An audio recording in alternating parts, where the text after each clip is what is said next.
Madam Chair, Yes, Sendoroy. just for the record, basta sigurado ka, attorney, hindi Kingdom of Jesus Christ, ha? Ay, Hindi kay Buloy. hindi po. Okay. Yun pala. And in fact, Sendoroy, exactly- kahit lahat ng KOJC, hindi ko nilalahat. Madam Chair, Sen, may I Joel, just before pound we on what continue. you are saying? matanong ko na rin. I'm sorry, Attorney David, palabas po ba kayo? Magre-restroom break lamang. Sige, pagbalik nyo, gusto ko po kayong matanong. So, unahin ko na siguro si Attorney Galicia. Ako, pero pagbalik ni Attorney David, may uulitin ako kasi meron akong gustong marinig nyo po sanang dalawa. But it's okay, uulitin ko mamaya. So, Attorney Galicia, naasahan ko po na pareho kayo ni Attorney David familiar dun sa Canon 2, Section 11 ng Code of Professional Responsibility and Accountability for Lawyers. Nagpo-provide po yon na, quote, "A lawyer shall not make false representations or statements. A lawyer shall be liable for any material damage caused by such false representations or statements," close quote. Dagdag dun po sa kaso ng Regala versus Sandigan Bayan, GR numbers 105-938 at 108-113, decided noong September 20, 1996, quote, "The Supreme Court ruled that," quote, "it is not within the professional character of a lawyer to give advice on the commission of a crime," close quote. Nag-agree po ba kayo sa prinsipyong ito, Attorney Galicia? Yes, Madam Chair. Alright. Ngayon, yung Canon 2, Section 12 ng CPRA ay nag-i-instruct din na, quote, "A lawyer shall immediately inform a court, tribunal, or other government agency of any dishonest, deceitful, or misleading conduct related to a matter being handled by said lawyer before such court, tribunal, or other government agency," close quote. So bago po ako dumako sa mga tanong sa inyo, at mamaya uulitin ko para kay, ayun, Attorney David, welcome back. Tinanong ko lamang po muna kay Attorney Galicia kung pareho kayong familiar sa Canon 2 Section 11 ng CPRA for lawyers. That a lawyer, ito ulitin ko po, "A lawyer shall not make false representations or statements. A lawyer shall be liable for any material damage caused by such false representations or statements." Tapos dun sa kaso ng Regala versus Sandigan Bayan, the Supreme Court ruled that it is not within the professional character of a lawyer to give advice on the commission of a crime. Sumasang-ayon din po ba kayo sa prinsipyo Yes, nito? yes, Your Honor. Salamat, Attorney David. At lastly, dito sa CPRA, Canon 2, Section 12, ay nag-i-instruct din na, quote, "A lawyer shall immediately inform a court, tribunal, or other government agency of any dishonest, deceitful, or misleading conduct related to a matter being handled by said lawyer before such court, tribunal, or other government agency," close quote.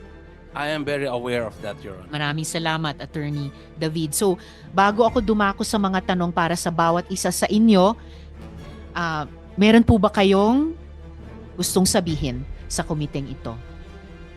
Attorney Galicia? Madam Chair, mga ginagalang po nating mga senador. Unang-una po ay pagpasensyahan nyo na po. Hindi ko po alam kung maniniwala kayo, pero hindi po ako masyadong nakakapanood ng mga Senate hearings. Hindi rin po ako masyadong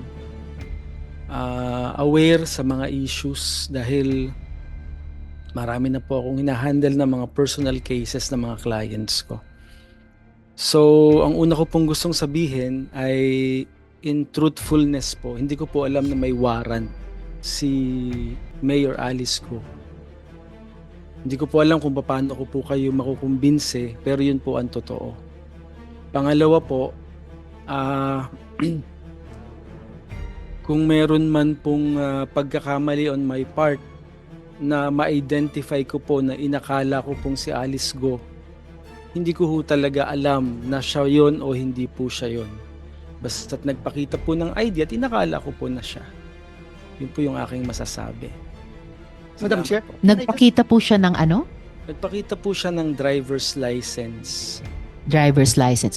Okay, itatanong po namin iyan mamaya konti kung dahil importante po, bago si Sen Joel, importante po yung sinabi nyong hindi nyo alam kung siya yon or hindi siya yon. Dahil seryosong legal service ang ginawa nyo para sa kanya, pagnotaryo sa dokumento. And I suppose, bawat abogadong magnonotaryo ng dokumento ng isang client or isang kliyente, kilala yung taong yon na siya talaga yon. So for the record, at babalikan ko po sa tanong ko mamaya. Madam Sen Chair, Joel? just one question po kasi just to be clarified, Attorney Galicia, nakita niyo po, sinasabi niyo, nakita niyo po itong Alice Go na ito na personal na pumunta sa inyong opisina. Is that a correct statement, Your Honor?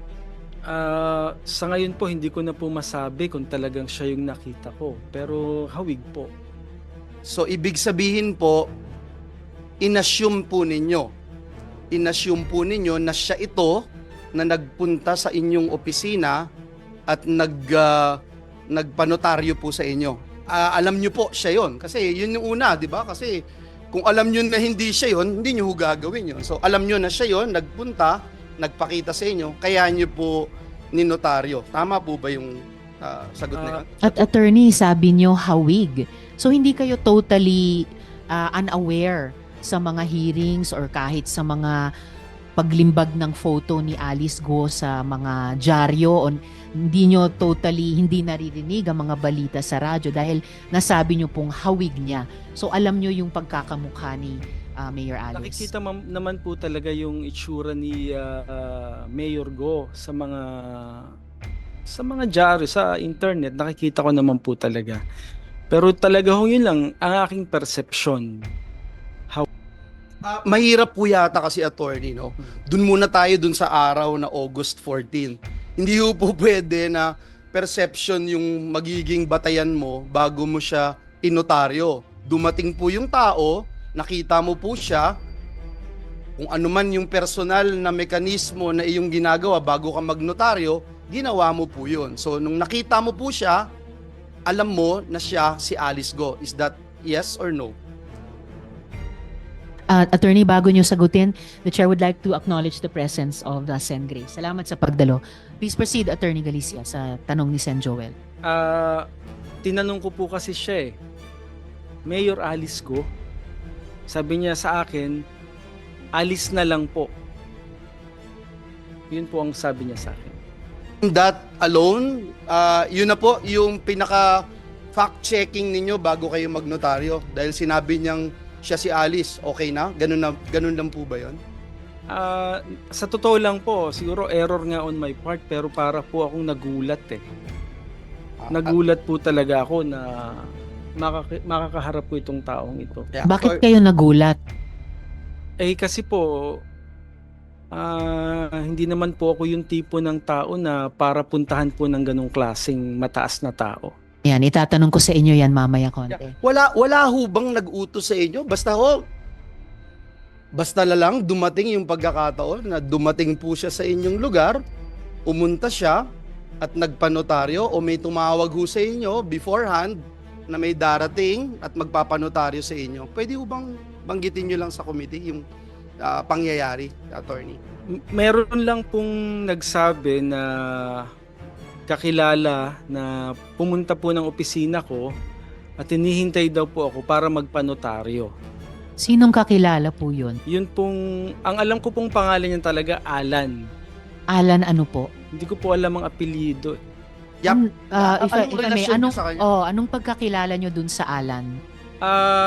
Kasama ko po, ang alam ko po, kamiyembro ko po sa isang organisasyon. Aling organisasyon po? Yun pong aking religion. Ano pong religion nyo?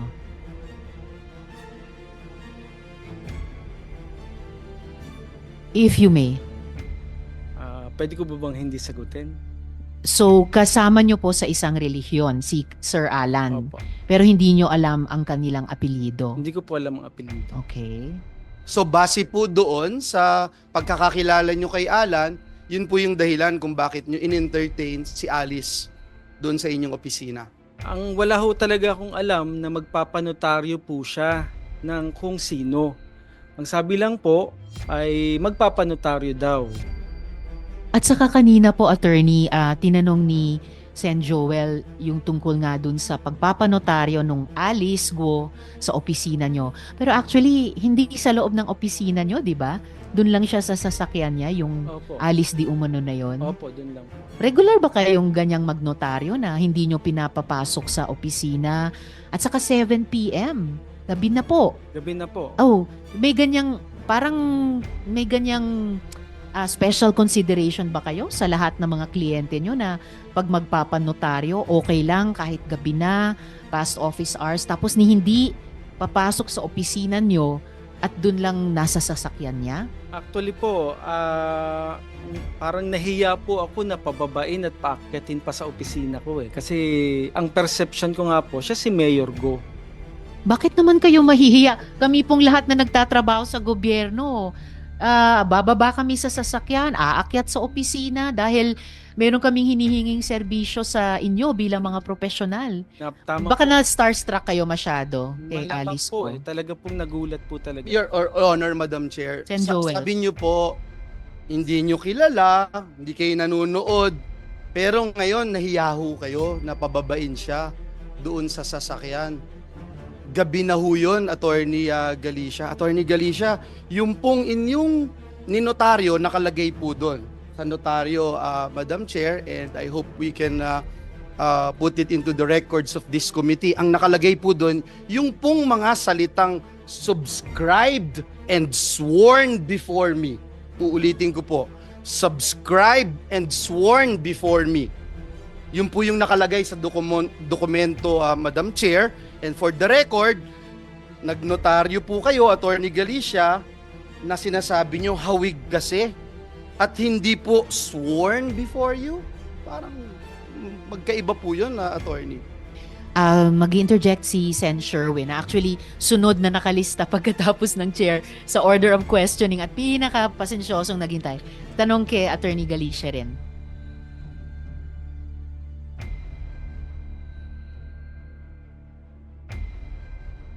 Sagot na lang po yung tanong ni Senator Joel bago. Akala ko interjection dun sa tanong ni Sen Joel. Pakisagot muna, Attorney Galicia, and then mag-interject si Sen Sherwin. Pwede ho bang ulitin? Parang na ano po ako.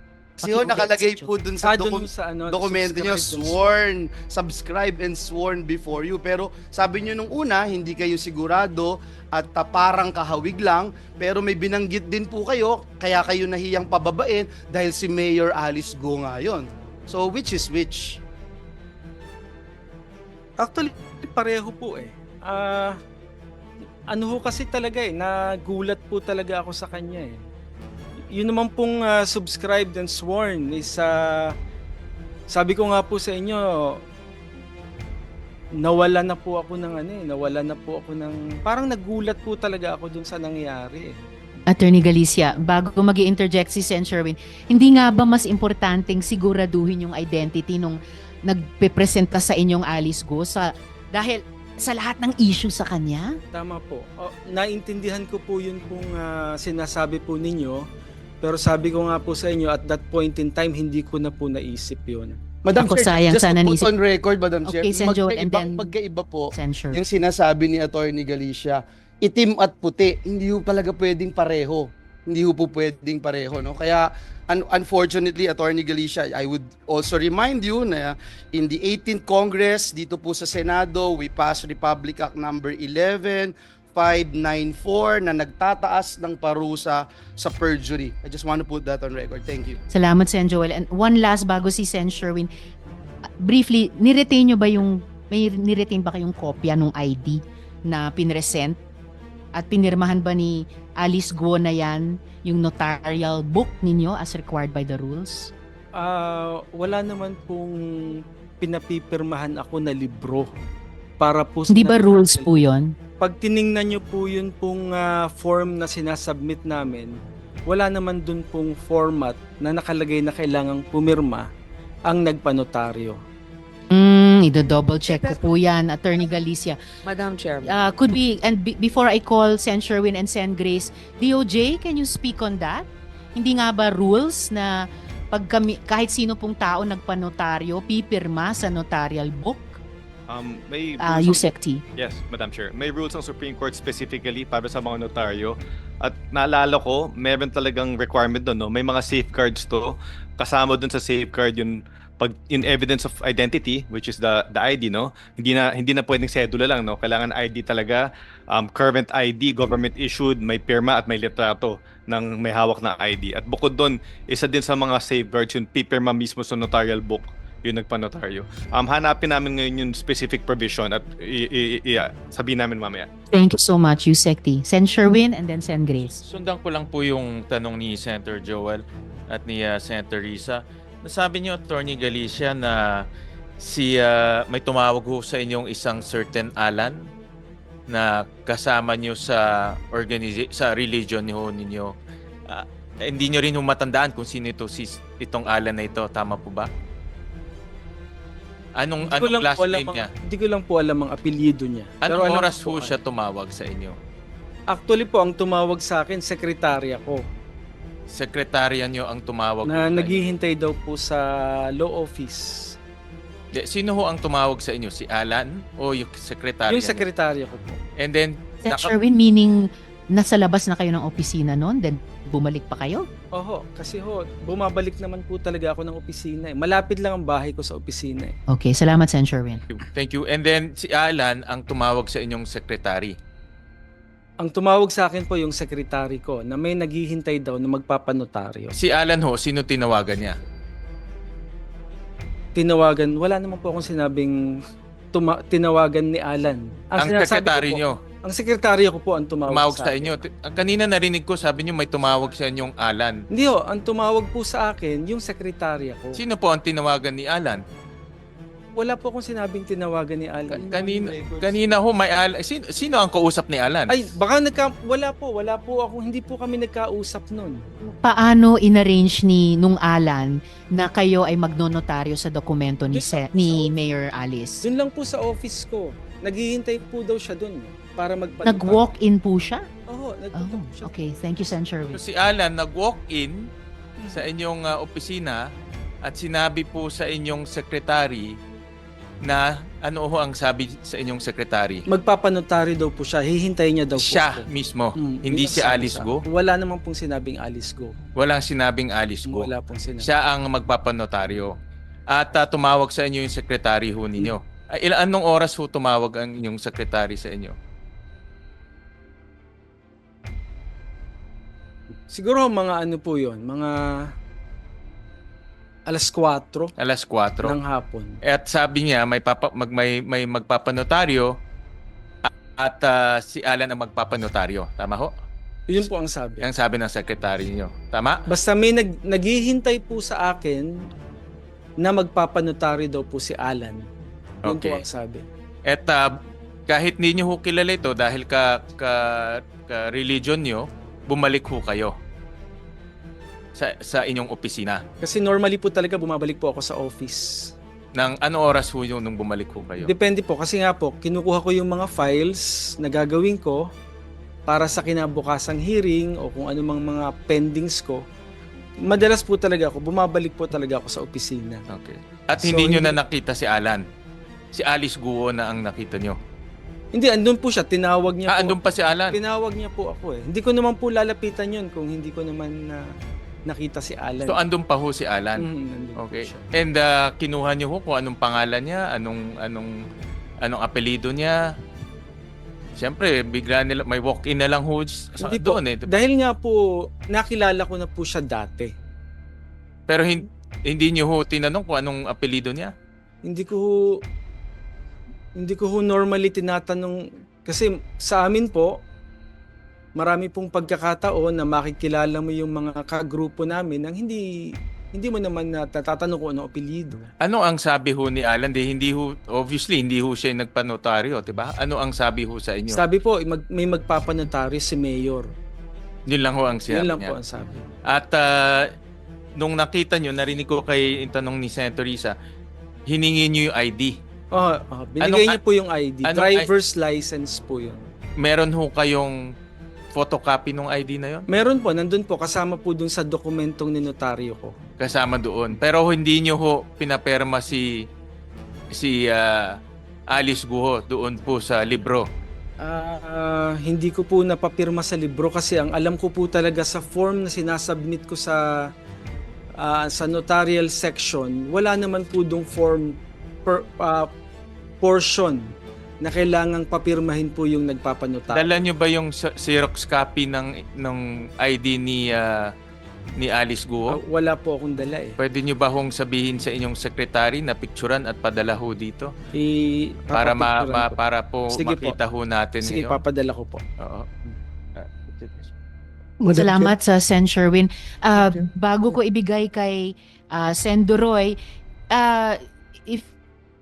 if you could begin to walk us through that meeting. Si Alice Guo ba ang mismong nag-abot sa inyo ng mga dokumentong panonotaryo niya?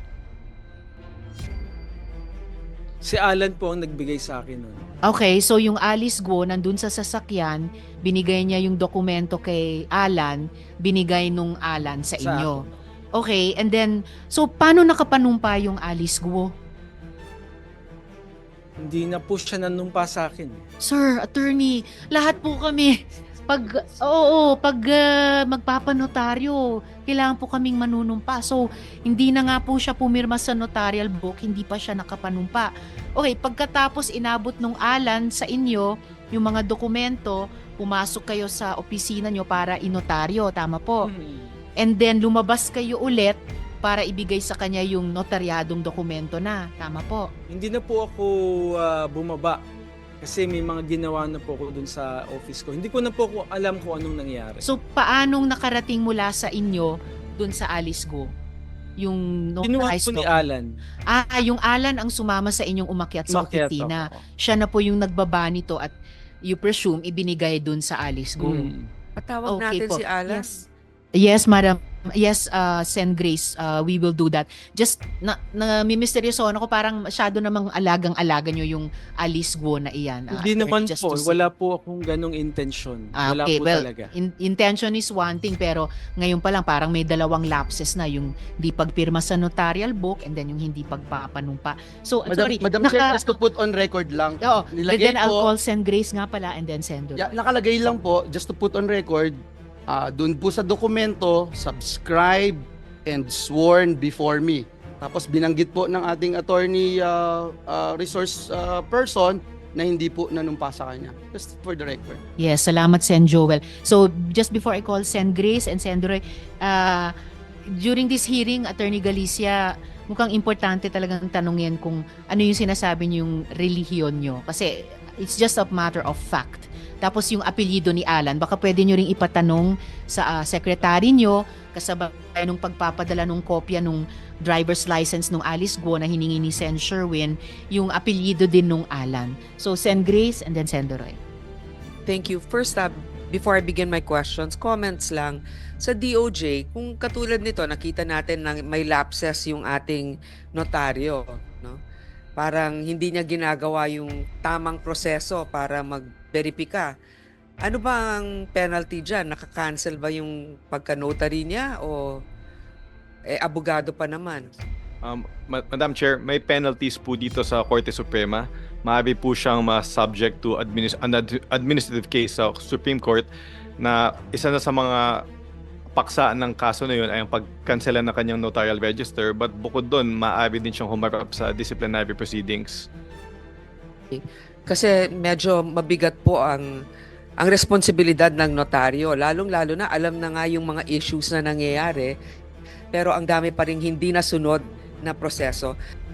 Dinig na dinig ko sinabi ni Atty. Galicia kanina na tinawagan siya ng certain Alan. Tapos ngayon, nung sinabi na niya ngayon na dinay na niya na hindi niya alam yung last name ng Alan na yung tumawag sa kanya, nagbago ng statement niya na ang tumawag doon sa kanya, sekretary niya. Hindi ba halata, attorney, na umiiwas ka? Dahil kung si Alan ang tumawag sa iyo, sigurado yan, Alan de la Cruz. Lalabas yan sa cellphone mo eh. Hindi ka man mag-punbok ng first name lang. May plus name yan, Alan de la Cruz. Ngayon, nung tinanong ka kung anong family name ni Alan, nagbago ng istorya mo. Sabi mo na, ang nagtawag sa'yo, yung sekretary mo. Dinig na dinig ko, attorney, kahit na i-playback natin yung recordings dito. Sinabi mo kanina, kay yung tanong ni Senator Joel o ni Senator Risa, na may tumawag sa'yo, Alan, huwag tayo maglukuhan dito dahil nakakahiya na, puro tayo lukuhan dito. Ayusin natin ito. Attorney, you are facing a committee na nag-iimbestiga. So, are you holding on to your next second statement na hindi si Alan tumawag sa iyo? Opo, Ipe-play ko yung recording dito. hindi po talaga, Senator. In fact po, Pero sinabi mo kanina na si Alan ang tumawag sa iyo. hindi po talaga siya tumawag sa akin. Sek, Madam Chair, baka pwede natin Yes, Kung Senator. nakamang lalabas ako ang nagsinungaling dito, kahit Hindi na naman po. may kabingihan na ako. Comsec, para lang mapalagay ang loob naming lahat, no? Paki-provide sa amin yung portion na yun ng transcript. Yes, kung ano ang sinabi ni Attorney Galicia tungkol dun sa pagtawag nung Alan sa kanya. Mm-mm. At saka, if I may interject, Sendore, Attorney Galicia, kanina nabanggit ko, no, importanteng malaman ano yung sinasabi mong karelihiyon. Kasi para sa akin, matter of fact lamang yun. And may information ako na pinag-uusapan na rin naman sa social media. So, mahalaga talagang itanong para hindi na pag-isipan pa o pag-usapan pa. Tsaka hindi naman ibig sabihin na endorse ng ninumang mga religious groups natin dahil iba't iba tayong relihiyon ang kung ano-anong mga gawain. O yung iba, oo. So, it's just a matter of fact. Kaya pending question ko pa rin sa inyo ngayon. Iyon, Attorney Galicia, yung sinabi nyong karelihiyon, ano bang relihiyon iyan? And dagdag, ano nga ba yung apelyido ng Alan? Tulad din ng tinatanong ni Sendoroy. And pati ano bang telephone number nila? Senator, hindi ko nga po talaga alam ang apelyido po nung Alan. At wala po naman akong phone number niya. At ang tumawag po talaga sa akin ay ang sekretarya ko. Kung nagkamali man po Iniintay ako, namin yung sige transcript po, sige niyan. po. In Kung fact you po, were saying, kung nagkamali man kayo, kung nagkamali man po ako siguro kanina sa pagsasalita kasi nakaka-tense po kasi yung nandito ako at nagsasalita sa harap ninyo. mas Hindi matitense po ako, kasi- attorney, kung hindi nyo sasabihin lahat ng totoong sagot sa aming mga tanong. Opo, pero hindi po ako nagsisinungaling. So ano nga po ba yung, sabi nyo, magka-relihiyon kayo nung Alan. So ano ba yung relihiyon nyo na sinasabi nyo?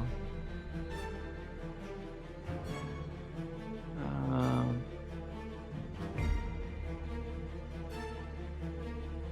Or kung gusto nyong isulat na lang sa chair and then isasabihin ko sa mga kasamahan ko or babasahin ko ba? I mean, ako, katoliko ako. Pag ako nagkasalanan or kung gumawa ako ng krimen, hindi yun sinasang-ayunan ng simbahan at Santo Papa. Madam Chair, Yes, Sendoroy. just for the record, basta sigurado ka, attorney, hindi Kingdom of Jesus Christ, ha? ay, Hindi kay Buloy. hindi po. Okay.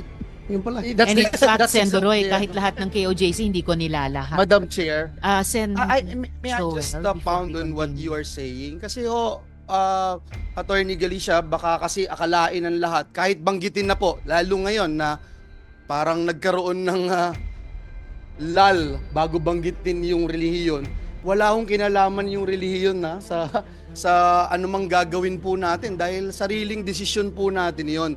Ngayon, pag hindi nyo po sinabi rin, yun ang magiging dating kasi sa taong bayan na parang pag ganito yung relihiyon, ganito yung gagawin. Hindi po ganon. Kaya paulit-ulit po nating sinasabi yun, walang kinalaman ng anumang paniniwala o relihiyon dito dahil sa huli, ang bawat desisyon na gagawin natin, the decision we make dictates the life we live. So, yun po yun, no? Tayo yung nagdidesisyon sa bawat desisyon natin. Walang kinalaman yung relihiyon. Salamat, Madam Chair. salamat, Sen Joel. Attorney Galicia, familiar po ba kayo sa Diario Arangkada? May Opo. role ba kayo doon? Meron po. Okay, so familiar. Ano pong role nyo doon sa Diaryo Ako po Arangkada? yung publisher nun. Okay, publisher. So, parte po talaga kayo sa Diaryo. So, bakit yung sinasabi na di kayo updated sa balita? Hindi ba Arangkada dapat up to date? Hindi ba kino-cover ng Diaryo Arangkada itong mga pagdinig namin tungkol kay Alice In-expect Guo? ko na po na yun po ay sasabihin po ninyo. Yes. Pero sabi ko nga po sa inyo, I'm just trying to be truthful po sa pagsasalita ko dito. Pero sa totoo lang po, hindi ko po talaga alam na may warrant of arrest siya. Hindi ko alam kung maniniwala kayo sa akin, pero yun po ang totoo. Well, mahirap po sa publisher ng Diaryo Arangkada. Kung Diaryo Atrasado, maniniwala ako na hindi nyo alam na may warrant of arrest po sila. Attorney, lumaki daw si Alice Guo sa farm at nakatira sa Tarlac. Bakit kaya sa Bulacan pa po siya nagpanotaryo? Yan po. Alam ko po, tatanungin nyo rin po yan at ang sagot ko po ay hindi ko po alam. Sa lahat naman ng notaryo sa Bulacan, bakit kayo pa po ang pinili niya? No? Hindi ko rin po masasagot. Kung personal Tinanong nyo ba siya kung sino nag-rekomenda sa kanya sa inyo para maging notaryo niya? wala po akong natanong na ganun eh. Ang sabi niya lang po sa akin, alis na lang po, salamat po attorney at wala na pong gustong tumulong sa akin. Parang, I wish that were true, pero hindi totoo eh. Mukhang maraming tumutulong na makatakas at kung ano-ano pa, makagawa ng mga akusasyon laban sa kanya na di umano ay kanyang ginawa at dahan-dahan ay nagsasurface po kami ng mga ebidensya dito sa aming mga pagdinig. So, sinasabi niyo po lahat ito coincidence lang na dinami-dami ng mga abogado at notaryo sa Pilipinas na kayo ang napili ni Alice Guo na maging notaryo sa kanya. Siguro po, Senator. Madam Chair, Yes, sir. hindi ko Senator kaya Bell. dahil Attorney Galicia, dahil alam ni Alice Guo na magnonotaryo kayo sa kanya kahit hindi nyo siya kilala, magnonotaryo kayo sa kanya na subscribe and sworn before me kahit hindi siya nakaharap, kaya po siya lumapit sa inyo? Hindi ko kaya ganon? Hindi ko po yan alam, Senator. Pero siguro yun po yung dahilan. Ako, naniniwala po ako, yun po yung dahilan. Kasi ho, sabi nyo kanina, hindi nyo po siya kilala, pero kung hindi nyo po kilala, di dapat ho, mas lalo kayong naging mas maingat dahil gusto nyong malaman yung katotohanan dahil hindi nyo po siya kilala. But then again, hindi nyo po siya pinababa, nasa sasakyan po siya, hindi nyo po siya pinasumpa, hindi nyo po siya pinaglag doon sa inyong logbook, at binigyan nyo siya ng special treatment, kumbaga, attorney. Kaya para sabihin po na usual lang po, hindi po usual yung nangyari po dahil hindi nyo po ginagawa ito lagi-lagi doon po sa inyong opisina. Thank you, Madam Chair. Salamat, Sen Joel. At Attorney Galicia, may isa pang bagay na may misteryosohan ako tungkol sa pagpapanotaryong ito. Ayon sa isang interview sa isang opisyal, sinabi mo na hindi nyo siningil si Alice Guo para sa ibinigay nyong serbisyo. Ano po yung dahilan na inilibre nyo siya? Hindi ko po siya intentional na nilibre. Hindi ko na lang ho siya talaga nasingil. Paano po nangyayari yun?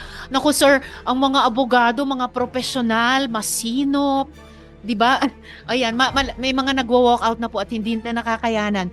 Paano po nangyari na nalibre po ninyo siya? Meron po bang sumagot na sa pagbayad sa pagpapanotaryo? Wala naman pong bayad talaga. Wala.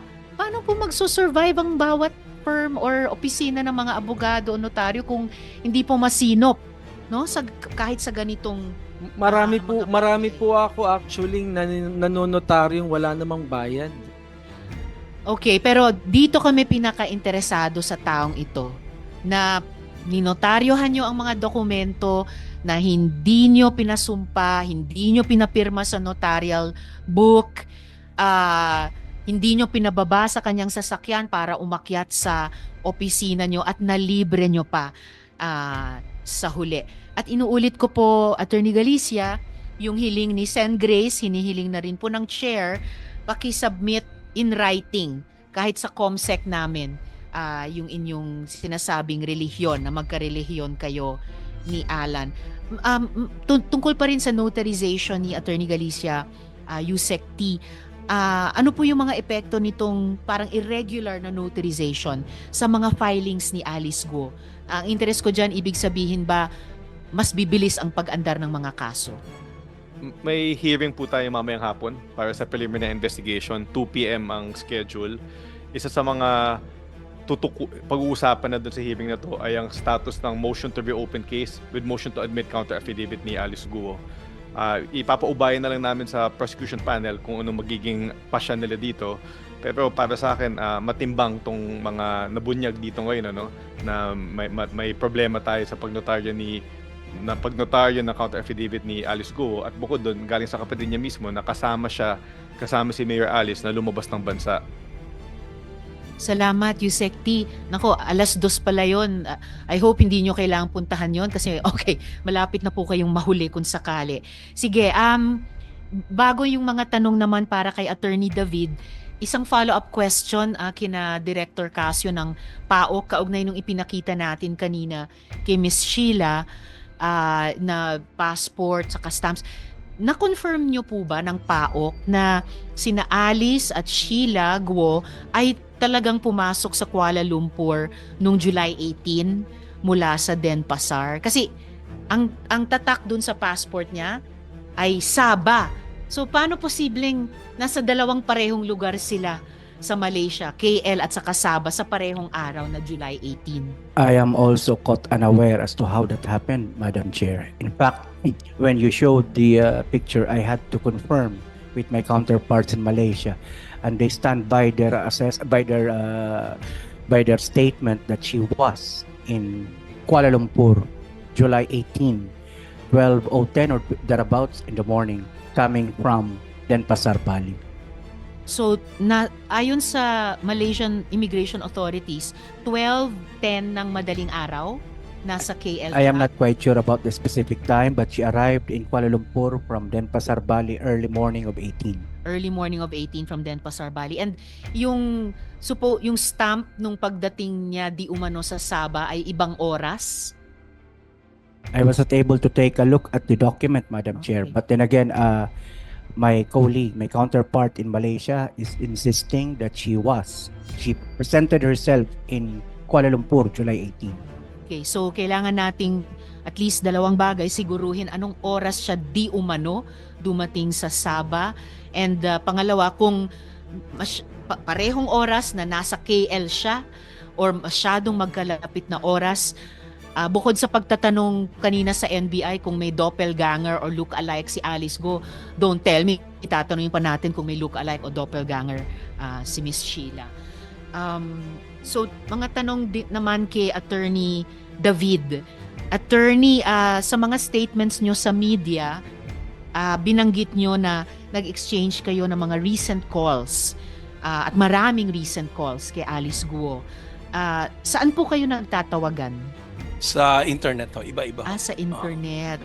So, pero sa mga internet calls iyon, may area code po ba na number ng ginagamit niya? Wala po eh. Wala. So, hindi ko maitatanong kung mula sa Pilipinas ba siya tumatawag na +63 Wala. ang country code. Merong ibang identifying numbers po ba dun sa internet calls nila sa inyo?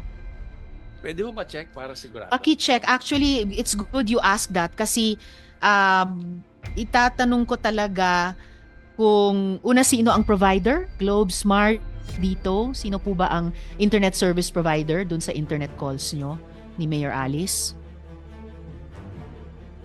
Yeah, Wala naman, wala pong number. walang identifying numbers. Sinong ISP nyo para dun sa internet Ano po calls? yung ISP? Internet service provider. Sinong internet service provider ninyo sa Ako calls po, na yun? Globe po ako eh. Globe po kayo. Oo. Alright. At may proof po kayo sa mga alleged calls na ito at handa ba kayong isubmit yung mga calls na ito sa komite? The alleged number of course will be Gusto treated ko rin po, confidential. pero meron po kasi akong lawyer-client privilege. At I hope you understand ho na may oath po ako to maintain the whatever information na binigay sa akin. Okay, anong app ang gamit ninyo? dito sa internet calls na ito? Ako po, meron po akong Telegram, Mhm. Signal, Viber, Messenger, WhatsApp, WeChat. Marami ho. Lahat. Aha. So, alin ang ginagamit nyo ni Mayor Alice sa pagtatawagan ninyo recently? Paiba-iba ho. Dati ho, Viber. Okay. Noong una ho, before when we were still attending the Senate hearing, we were using the regular Globe number. Yes. And then we shifted to Viber and then Signal. And lately, we were using the WeChat.